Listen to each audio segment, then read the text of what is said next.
स्वागत है। आज हम एक काफी दिलचस्प विषय पर बात करने वाले हैं, शेयर बाजार। हाँ बिल्कुल। हमारे पास और आज कोशिश रहेगी कि हम इसे समझें बिल्कुल शुरू से। मतलब ये कैसे होता है कि कोई भी टाटा या रिलायंस जैसी बड़ी कंपनियों में छोटा सा हिस्सा खरीद सकता है। बिल्कुल। तो सबसे पहले शुरू करते हैं, ये शेयर बाजार आखिर है क्या चीज? हाँ, ये जानना जरूरी है। देखिए, आसान भाषा में कहें तो ये एक बाजार है, एक प्लेटफॉर्म जहां पर पब्लिक कंपनियां, मतलब वो कंपनियां जिनके शेयर्स आम लोग खरीद बेच सकते हैं, उनके हिस्से जिन्हें हम शेयर्स कहते हैं, वो खरीदे और बेचे जाते हैं। अच्छा, तो एक तरह का मार्केट प्लेस हुआ शेयर्स के लिए। पर सवाल ये उठता है कि कोई इसमें पैसा क्यों लगाए, अपनी मेहनत की कमाई, हाँ, वाजिब सवाल है। देखिए, इसके कई कारण हो सकते हैं। एक तो है महंगाई। महंगाई धीरे धीरे हमारे पैसे की कीमत कम करती है ना? हाँ बिल्कुल। तो शेयर बाजार में निवेश अगर सही ढंग से किया जाए तो ये महंगाई को मात देने में मदद कर सकता है। दूसरा, लंबे समय में मतलब ओवर टाइम अच्छी वेल्थ क्रिएशन यानी संपत्ति बनाने का ये एक तरीका हो सकता है। और तीसरा, आप देश की बड़ी जानी मानी कंपनियों की ग्रोथ स्टोरी का हिस्सा बन सकते हैं। उनकी तरक्की में आपकी भी हिस्सेदारी होती है। ये सुनने में तो काफी अच्छा लगता है। लेकिन क्या कोई भी मतलब आज सुनकर कल से निवेश शुरू कर सकता है या कुछ सावधानियां बरतनी चाहिए? नहीं, बिल्कुल नहीं। तैयारी बहुत जरूरी है। गाइड भी यही कहती है, कम से कम 3 चीजें तो होनी ही चाहिए। क्या है वो 3 चीजें? पहला, एक इमरजेंसी फंड।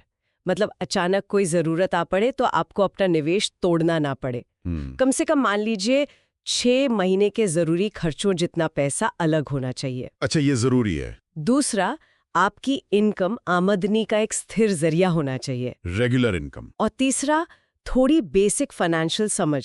मतलब आंख बंद करके कूदना तो वो तो खतरनाक हो सकता है। बात अब ये समझते हैं कि ये पूरा बाजार, ये सिस्टम चलता कैसे है, कंपनियां पैसा कैसे उठाती हैं और हम जैसे आम निवेशक शेयर खरीदते बेचते कैसे हैं। हाँ, तो देखिए, जब किसी कंपनी को पैसा चाहिए होता है अपने बिजनेस को बढ़ाने के लिए या किसी नए प्रोजेक्ट के लिए, तो वो अक्सर लाती है आईपीओ यानी initial public offering. Exactly, initial public offering.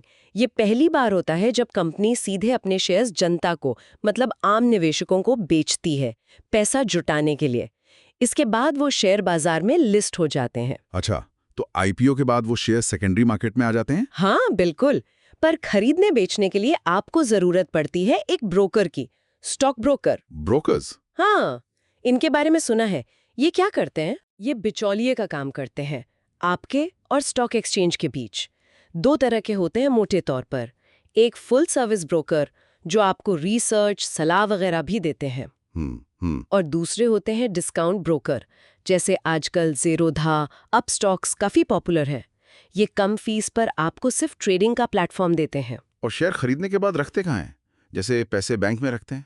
उसके लिए होता है डीमैट अकाउंट, डीमैटेरियलाइज्ड अकाउंट। ये समझिए आपके शेयरों के लिए एक इलेक्ट्रॉनिक लॉकर है। शेयर फिजिकली नहीं, इलेक्ट्रॉनिक फॉर्म में यहाँ रखे जाते हैं। अच्छा, डीमैट अकाउंट, ठीक है। और जैसे हम सुनते हैं बाजार आज ऊपर गया, सेंसेक्स इतना चढ़ गया, निफ्टी गिर गया, ये इंडेक्स क्या होते हैं? हाँ, इंडेक्स जैसे एनएसई का निफ्टी 50 या बीएसई का सेंसेक्स, ये दरअसल पूरे बाजार की सेहत का एक अंदाजा देते हैं। ये कुछ चुनी हुई बड़ी और एक्टिव कंपनियों के शेयरों के प्रदर्शन का एक औसत होते हैं। तो ये एक तरह से बैरोमीटर है बाजार के? बिल्कुल, आप कह सकते हैं। और बाजार के मूड को बताने के लिए अक्सर 2 शब्द इस्तेमाल होते हैं, बुल मार्केट और बेयर मार्केट। हाँ, बुल और बेयर सुना है। बुल मार्केट मतलब जब बाजार में तेजी हो, कीमतें लगातार बढ़ रही हो, निवेशकों में उत्साह हो, और बेयर मार्केट मतलब जब मंदी का दौर हो, कीमतें गिर रही हो, निराशा का माहौल हो। अच्छा, बुल मतलब तेजी, बेयर मतलब मंदी, समझ गया। तो अगर कोई अब ये सब बेसिक समझकर शुरुआत करना चाहे तो क्या कदम उठाने चाहिए, क्या तरीका अपनाना चाहिए? देखिए, गाइड कुछ स्टेप्स बताता है। सबसे पहला और सबसे जरूरी कदम है जानकारी हासिल करना, सीखना, एजुकेट योरसेल्फ। सही है, ज्ञान तो शक्ति है। बिल्कुल। फिर अपने फाइनेंशियल गोल्स, मतलब वित्तीय लक्ष्य तय करें। आप निवेश क्यों कर रहे हैं? बच्चों की पढ़ाई, रिटायरमेंट, घर खरीदना, और कितने समय के लिए? लक्ष्य साफ होना चाहिए। हाँ, और अपनी रिस्क लेने की क्षमता, मतलब आप कितना जोखिम उठा सकते हैं, उसे समझना भी बहुत जरूरी है। फिर एक बजट बनाएं कि आप कितना पैसा निवेश कर सकते हैं। शुरुआत हमेशा छोटी रकम से करें, धीरे धीरे, है ना? हाँ, धीरे धीरे। और सबसे बड़ी बात, भावनाओं में बहकर फैसले न लें। डर या लालच में आकर खरीदना बेचना ये अक्सर नुकसान कराता है। ये तो बहुत जरूरी सलाह है, इमोशंस को कंट्रोल में रखना। और एक शब्द आपने पहले इस्तेमाल किया था, डाइवर्सिफिकेशन। इसका क्या मतलब है? डाइवर्सिफिकेशन, हाँ, इसका मतलब है अपने सारे अंडे एक ही टोकरी में ला रखना। मतलब अपना सारा पैसा किसी एक ही शेयर या एक ही सेक्टर में ना लगा देना। अच्छा। अपने निवेश को अलग अलग कंपनियों, अलग अलग सेक्टर्स, शायद अलग अलग एसेट क्लास में फैलाना। इससे क्या होता है कि रिस्क थोड़ा कम हो जाता है। अगर एक जगह नुकसान हो रहा है तो शायद दूसरी जगह का फायदा उसे कुछ हद तक बैलेंस कर दे। ये तो सेंसिबल लगता है।